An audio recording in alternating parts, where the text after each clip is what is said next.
Assalamualaikum warahmatullahi wabarakatuh. Selamat siang semuanya. Yang terhormat Bapak Edi Zamaltuyateru selaku dosen pengampu mata kuliah Undang-Undang dan Kebijakan Tambang serta teman-teman lainnya. Perkenalkan, nama saya Andi Mutia Putri Kirana dengan NIM 0732003. Pada kesempatan kali ini, saya akan mempresentasikan resume yang telah saya buat selama mengikuti Diklat Teknologi Keselamatan Tambang Batubara Bawah Tanah. Dan juga presentasi ini dijadikan sebagai UTS atau ujian tengah semester untuk mata kuliah Undang-Undang dan Kebijakan Tambang. Diklat Teknologi Keselamatan Tambang Batubara Bawah Tanah dilaksanakan selama 3 hari, yaitu dari tanggal 23 sampai dengan 25 Oktober 2023 di Universitas Trisakti. Diklat ini sebagai bagian dari kerjasama pemerintah Jepang dan Indonesia dalam The Training Project on Coal Mining Technology.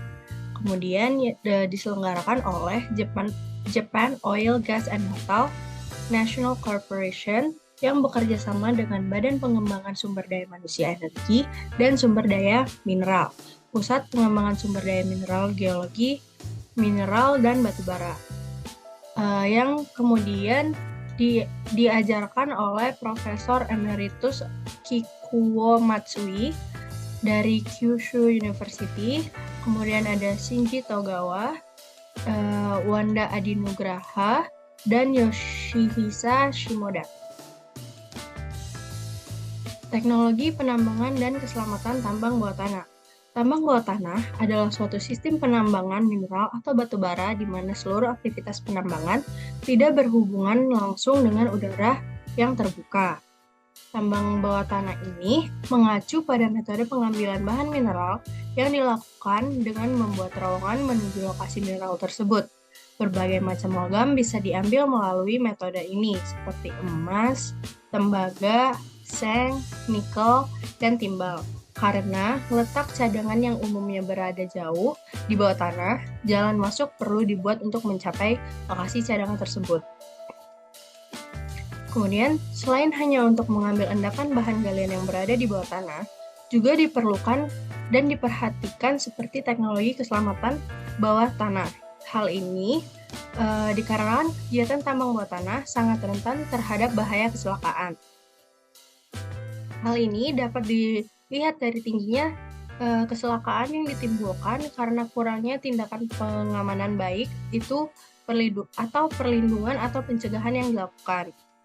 Hal ini yang perlu diperhatikan yaitu seperti teknologi ventilasi, evakuasi menggunakan peta tambang, pencegahan suah bakar, teknologi penambangan bawah tanah, dan pencegahan ledakan gas. Kemudian, dalam menangani kecelakaan yang terjadi dalam pertambangan, sangat diperlukan ahli khusus yang mengetahui teknik dan langkah yang dilakukan ketika kejadian yang tidak diinginkan terjadi. Oleh sebab itu, dibutuhkan pelatihan dan pembelajaran mengenai teknologi keselamatan tambang bawah tanah untuk dapat mengurangi dan menangani kecelakaan tambang bawah tanah, sehingga dapat menciptakan lapangan kerja yang aman, nyaman, dan efisien bagi pekerja tambang. Baik, jadi di sini ada 3 metode dalam penambangan bawah tanah, yaitu yang pertama, room and pillar. Room and pillar merupakan suatu sistem penambangan bawah tanah untuk endapan batu bara dengan blok-blok persegi, di mana seluruh blok batu baranya akan dibuatkan jalan dan pilar menggunakan kombinasi continuous miner atau CM, roof bolter, dan shuttle cart. Nah, metode ini paling hanya mengambil 30-40% dari total batu bara yang ada. Oleh karena itu, untuk menaikkan produksi setelah semua blok tersebut ditambang, ketika kembali ke jalan utama dekat shaft, pilar-pilar yang ditinggalkan dikikis sedikit, yang dinamakan dengan proses retreat mining. Selama proses ini, tidak ada operator yang boleh berada di bawah atap, batuan semuanya dikendalikan oleh remote dari jauh. Kemudian metode yang kedua yaitu long wall. Metode long wall mining ini adalah metode penambangan batu bara bawah tanah dengan membuat lorong membentuk suatu panel atau blok panjang yang merupakan bidang penambangannya. Ciri-ciri dari metode penambangan ini adalah yang pertama, perolehannya tinggi karena mengekstraksi sebagian besar batu bara. Kemudian yang kedua, permukaan kerja dapat dipusatkan karena dapat berproduksi besar di satu permukaan kerja. Kemudian yang ketiga, pada umumnya apabila kemiringan landai, mekanisasi ekstraksi batu bara, pengangkutan dan penyanggaan menjadi mudah sehingga dapat meningkatkan efisiensi ekstraksi batu bara. Metode yang ketiga yaitu metode Kakuchi atau cut and fill. Cut and fill adalah salah satu metode penambangan. Dalam metode penambangan ini, dengan cara menggali atau membuat bukaan-bukaan dan kemudian mengisi kembali dengan material lain bekas bukaan tersebut. Cut and fill ini merupakan metode penambangan dengan cara memotong batuan untuk membuat stop dan dalam level. Setelah selesai menambang dalam suatu stop, maka stop yang tersebut diisi kembali tanpa menunggu selesai dalam satu level. Biasanya metode ini digunakan untuk mengambil bahan galian jenis C. Nah, berikut adalah gambar-gambar dari metode penambangan bawah tanah tersebut. Yang di sini ada rumen pilar, kemudian ada long wall, dan ada cut and fill. Keselamatan pertambangan. Segala kegiatan yang meliputi pengelolaan keselamatan dan kesehatan kerja pertambangan dan keselamatan operasional pertambangan. Keselamatan dan kesehatan kerja. Segala kegiatan untuk menjamin dan melindungi pekerja tambang agar selamat dan sehat melalui upaya pengelolaan, keselamatan kerja, kesehatan kerja, lingkungan kerja, dan sistem manajemen keselamatan dan kesehatan kerja. Kemudian untuk keselamatan operasi, yaitu segala kegiatan untuk menjamin dan melindungi operasional tambang yang aman, efisien, dan produktif melalui upaya pengamanan instalasi, evaluasi laporan hasil kajian teknis pertambangan, dan lainnya. Nah, kemudian di sini ada undang-undang dan peraturan keselamatan pertambangan di Indonesia. Di gambar ini ada dasar hukum pengelolaan keselamatan pertambangan. Yang pertama dari Undang-Undang 1945 di pasal 27 ayat 2 yang diturunkan yang pertama ke Undang-Undang Keselamatan Kerja dengan Undang-Undang Nomor 1 Tahun 1970. Kemudian Undang-Undang 1945 ini diturunkan lagi ke Undang-Undang Ketenagakerjaan, yaitu di Undang-Undang Nomor 13 Tahun 2003 di Pasal 86 dan Pasal 87. Nah, Undang-Undang 1945 ini kemudian di Pasal 33 ayat 2 dan 3 diturunkan di Undang-Undang Minerba tahun, yaitu Undang-Undang Nomor 4 Tahun 2009 Pasal 96 dan 141. Kemudian yang sebelumnya Undang-Undang Keselamatan Kerja Nomor 1 Tahun 1970 diturunkan menjadi PP Keselamatan Kerja Tambang, yaitu PP Nomor 19 Tahun 1973. Dan Undang-Undang Ketenagakerjaan, yaitu Undang-Undang Nomor 13 Tahun 2003, diturunkan menjadi penerapan SMK 3, yaitu PP Nomor 50 Tahun 2012.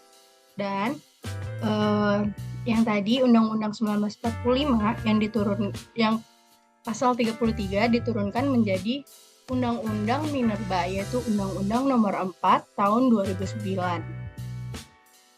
Setelah itu, penerapan SMK 3 ini di PP Nomor 50 Tahun 2012 diturunkan menjadi Permen ESDM Nomor 26 Tahun 2018 tentang pelaksanaan kaidah teknik pertambangan, pengawasan pertambangan minerba, dan Permen ESDM Nomor 7 Tahun 2020 tentang wilayah perizinan dan laporan pada kegiatan usaha pertambangan minerba.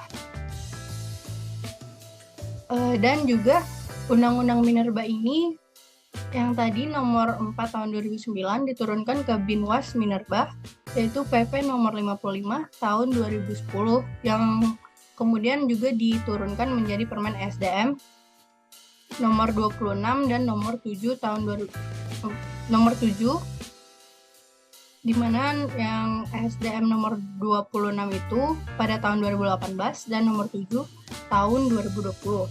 Nah, kemudian setelah diturunkan menjadi Permen SDM, diturunkan lagi menjadi Kepmen SDM nomor 1806 K tahun 2018 tentang RKAB dan pelaporan, serta Kepmen SDM nomor 1827K tahun 2018 tentang pedoman kaidah teknik pertambangan yang baik. Setelah itu diturunkan lagi menjadi Kep Dirjen nomor 308 30 DJB tahun 2018 tentang Juknis, KTT, dan PTL, pengawas operasional, pengawas teknis, dan lain-lainnya.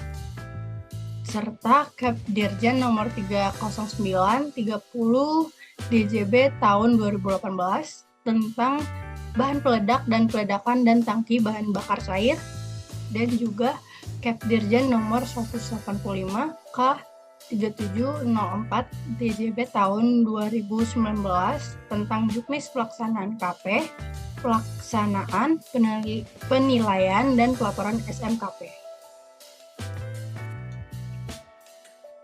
Undang-Undang nomor 4 tahun 2009 tentang Undang-Undang Minerba diperbarui menjadi Undang-Undang nomor 3 tahun 2020. Nah, di Undang-Undang nomor 3 tahun 2020 ini ada beberapa poin penting, yaitu yang pertama,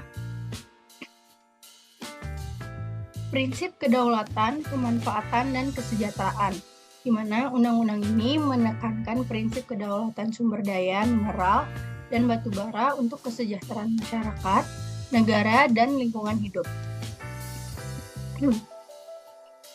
Kemudian yang kedua, izin pertambangan. UU Minerba mengatur berbagai jenis izin pertambangan, termasuk izin eksplorasi, izin penambangan, dan izin usaha pertambangan. Izin-izin ini diberikan oleh pemerintah pusat dan pemerintah daerah. Dan yang ketiga, kewajiban penambangan. Undang-undang ini mengatur kewajiban perusahaan pertambangan dalam hal lingkungan, keselamatan kerja, pemberdayaan masyarakat, dan lain-lainnya. Dan yang keempat, yaitu kegiatan hilirisasi, di mana undang-undang ini mendorong kegiatan hilirisasi atau pengolahan nilai tambah hasil tambang di dalam negeri. Yang kelima, pengawasan dan penegakan hukum yang mengatur mekanisme pengawasan, pemantauan, dan penegakan hukum dalam sektor pertambangan. Poin yang keenam, pertanggungjawaban sosial dan lingkungan yang memberikan ketentuan lebih kuat tentang pertanggungjawaban sosial dan lingkungan bagi perusahaan pertambangan. Yang ketujuh, alih kelola batubara, di mana menyediakan ketentuan terkait alih kelola batubara dari pemerintah pusat ke pemerintah daerah. Dan yang terakhir yaitu poin ke-8, keselamatan dan kesehatan kerja, memuat ketentuan keselamatan dan kesehatan kerja dalam sektor pertambangan. Kemudian dilanjutkan dengan materi teknologi ventilasi underground, di mana ventilasi tambang adalah suatu usaha atau kegiatan berupa pengendalian terhadap pergerakan ataupun aliran udara yang masuk ke dalam area tambang bawah tanah. Ventilasi sangat dibutuhkan pada tambang bawah tanah karena dapat berfungsi untuk menyuplai udara segar bagi para pekerja agar dapat bernafas. Selain itu, ventilasi juga berfungsi sebagai untuk mengencerkan dan membuang berbagai macam gas yang muncul di bawah tanah, kemudian untuk menahan kenaikan temperatur di terowongan bawah tanah akibat panas bumi dan panas oksidasi, dan untuk membuang berbagai macam debu akibat penambangan yang telah dilakukan. Gas-gas yang terdapat pada tambang bawah tanah diantaranya yaitu yang pertama, metan CH4, kemudian karbon monoksida CO, karbon dioksida CO2, sulfur dioksida SO2, nitrogen dioksida NO2, dan hidrogen sulfida H2S. Kemudian terdapat ventilasi utama pada penambangan bawah tanah. jenis ventilasi utama yaitu ventilasi alami dan mekanik, ventilasi tiup, sedot, dan dorong, ventilasi tipe terpusat, dan tipe diagonal. Selain ventilasi utama, juga ada ventilasi lokal. Ventilasi lokal berada pada lokasi yang sudah tidak dapat terjangkau lagi oleh ventilasi utama, maka diperlukan ventilasi lokal, di mana jenis ventilasi lokal yaitu tipe blowing dan tipe discharge. Untuk dapat mengetahui aliran udara yang masuk, maka dilakukan pengukuran ventilasi. Hal tersebut dapat mengetahui atau mendeteksi kecacatan ventilasi, desain ventilasi yang kurang tepat, serta perbaikan ventilasi.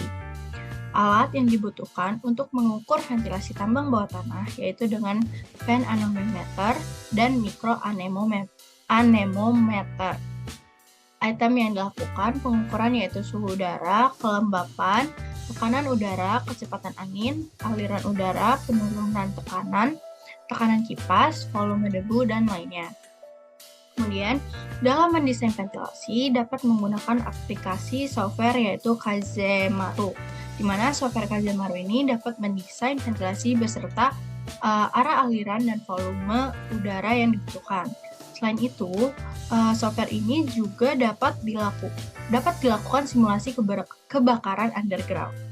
Kemudian dilanjutkan dengan materi teknologi pencegahan kebakaran terowongan tambang, di mana penyebab utama kebakaran yaitu yang pertama peledakan, kemudian alat listrik, kemudian rokok, mesin, dan lain-lainnya.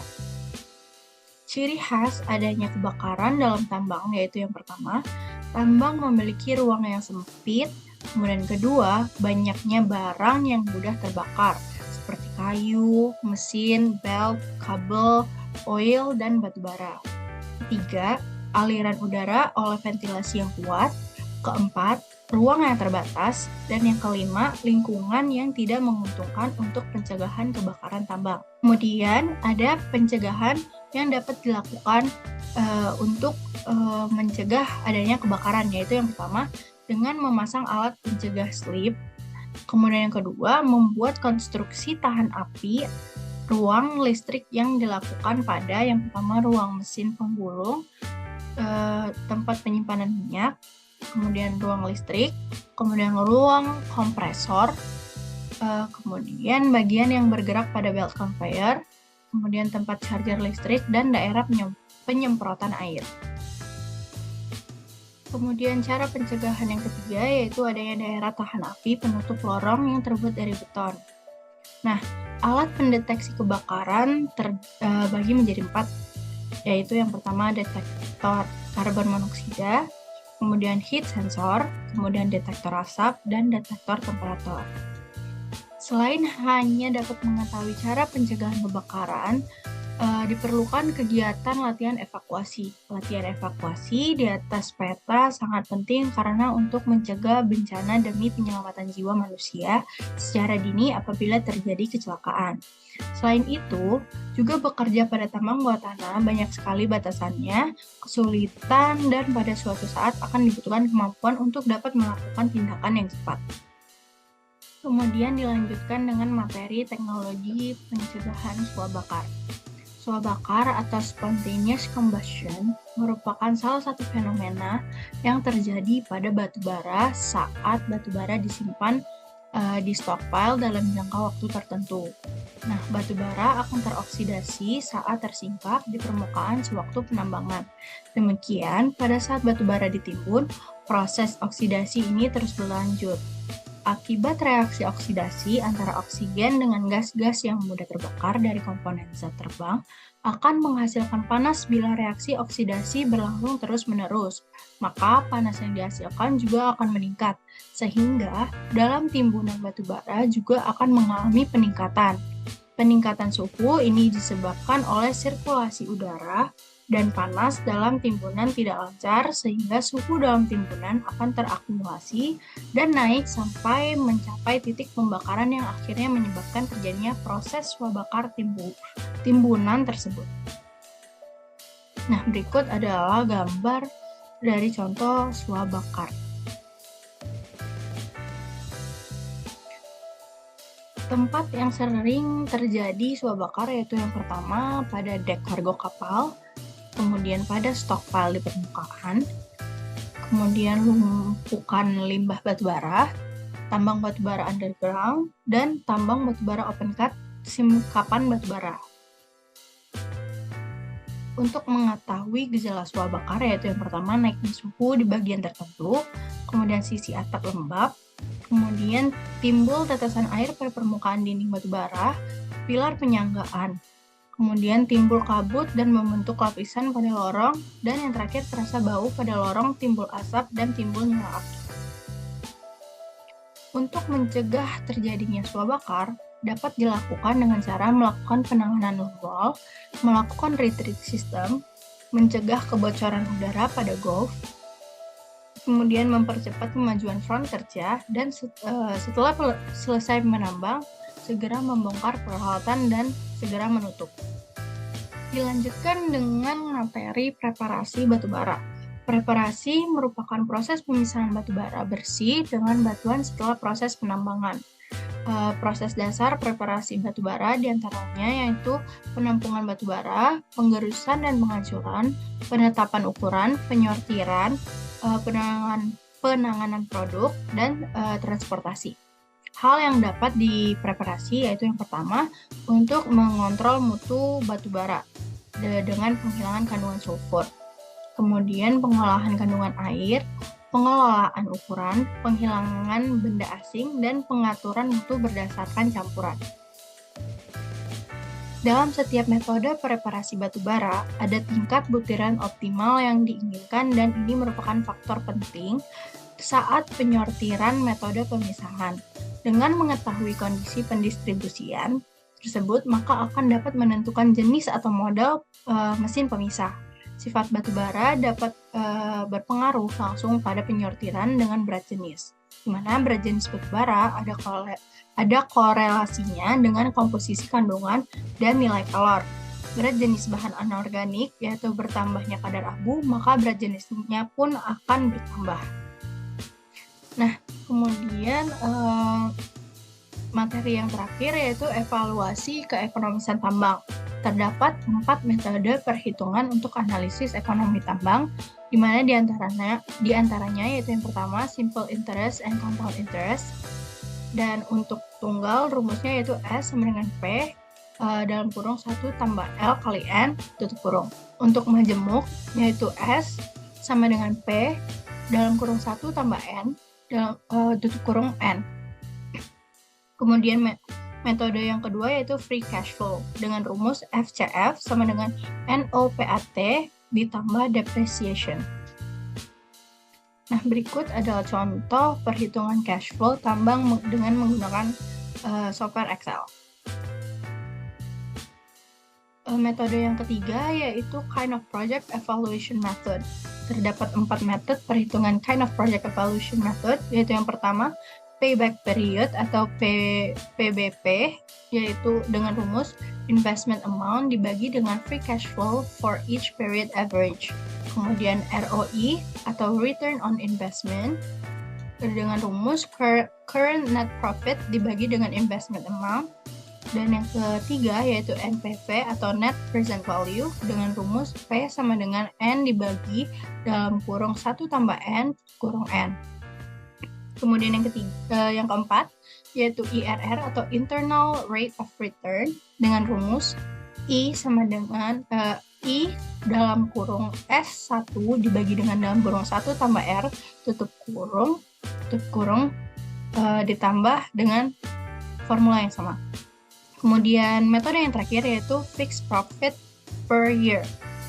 Kemudian dilanjutkan dengan tugas 2 yaitu mencari undang-undang 5 undang-undang, yaitu yang pertama undang-undang yang mengatur tentang penambangan bawah tanah, yang kedua undang-undang yang mengatur tentang ventilasi bawah tanah, yang ketiga undang-undang yang mengatur tentang keselamatan bawah tanah, yang keempat undang-undang yang mengatur sistem penyanggaan bawah tanah, dan yang kelima undang-undang yang mengatur jual beli atau kontrak yang berhubungan dengan kualitas batubara.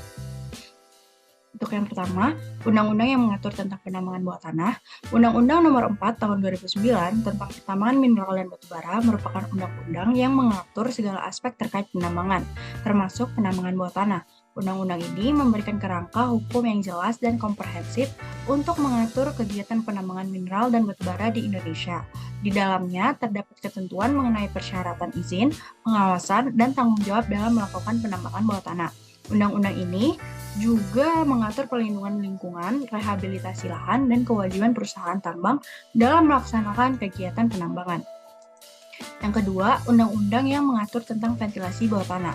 Peraturan dan undang-undang yang mengatur sistem ventilasi tambang bawah tanah telah ditetapkan. Sistem ventilasi di lingkungan tambang bawah tanah memenuhi beberapa peran penting termasuk mengawasi mutu dan jumlah udara, mengontrol suhu udara di dalam tambang, mengurangi konsentrasi gas-gas berbahaya dan beracun di dalam lingkungan tambang bawah tanah, serta mengurangi jumlah debu yang dihasilkan selama proses produksi material tambang.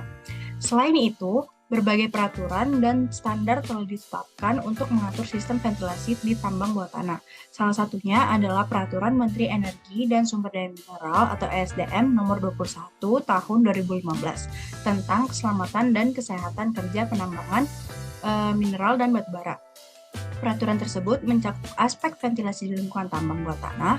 Ventilasi dalam konteks tambang bawah tanah minimal mencakup persyaratan tertentu seperti jumlah minimum udara yang harus disirkulasikan dalam jangka waktu tertentu, spesifikasi peralatan ventilasi yang harus digunakan, dan aturan yang mengenai pengukuran dan pencatatan jumlah udara yang disirkulasikan ke permukaan.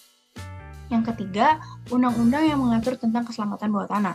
Undang-Undang Nomor 11 Tahun 2020 tentang Cipta Kerja tidak secara khusus mengatur tentang keselamatan bawah tanah, tetapi undang-undang ini mendorong peningkatan keselamatan dan kesehatan kerja di berbagai sektor termasuk pertambangan. Undang-undang ini memberikan landasan bagi penyusunan peraturan turunan yang lebih rinci terkait keselamatan bawah tanah. Keselamatan bawah tanah melibatkan berbagai aspek seperti pencegahan kecelakaan, pengendalian risiko, pelatihan kerja, dan pemudahan standar keselamatan yang ditetapkan oleh Badan Pengawas Pertambangan. Yang keempat, undang-undang yang mengatur sistem penyaringan bawah tanah. Undang-undang dan peraturan yang secara tegas mengatur tentang metode penyaringan di bawah tanah mencakup beberapa regulasi dan dokumen sebagai berikut. SKKNI 2020 1102 tentang penyusunan standar kompetensi kerja nasional Indonesia di bidang pertambangan mineral dan batubara yang membicarakan penggunaan baut batuan sebagai sistem penyangga dalam lingkungan tambang bawah tanah. Yang kedua, Peraturan Menteri Energi dan Sumber Daya Mineral atau SDM nomor 21 tahun 2015 tentang keselamatan dan kesehatan kerja di sektor pertambangan minerba yang membahas standar kurikulum untuk pendidikan dan pelatihan mengenai penguatan massa batuan di tambang bawah tanah. Dan yang ketiga, Inspektur ID atau yang mengkaji proses inspeksi yang berkaitan dengan penyanggaan di lingkungan tambang bawah tanah. Peraturan-peraturan ini mengatur dengan rinci tata cara dan metode penyanggaan batuan dalam konteks penambangan bawah tanah. Dan yang kelima, undang-undang yang mengatur jual beli atau kontrak yang berhubungan dengan kualitas batubara. Untuk aturan jual beli batubara di Indonesia, regulasi meliputi Undang-Undang Nomor 4 Tahun 2009 tentang pertambangan minerba, Peraturan Menteri SDM Nomor 17 Tahun 2010 tentang tata cara penetapan harga patokan penjualan minerba, Peraturan Pemerintah Nomor 23 Tahun 2020 tentang kegiatan usaha pertambangan minerba, Peraturan Menteri Perdagangan Nomor 95 Tahun 2018 tentang ketentuan ekspor batubara dan produk batubara, dan SKKNI 2021-102 tentang penyaringan tambang bawah tanah. Dalam transaksi jual beli batubara, aspek penting mencakup pihak berwenang menjual batubara, perjanjian jual beli batubara, dan penetapan harga patokan batubara oleh Kementerian SDM sesuai dengan Peraturan Menteri SDM Nomor 17 Tahun 2010 tentang berlaku untuk periode yang berlaku tertentu berdasarkan regulasi dari Direktorat Jenderal yang berwenang. Baik, sekian presentasi resume Diklat Teknologi Keselamatan Tambang Batubara Bawah Tanah yang dapat saya presentasikan. Lebih dan kurangnya mohon dimaafkan. Wassalamualaikum warahmatullahi wabarakatuh.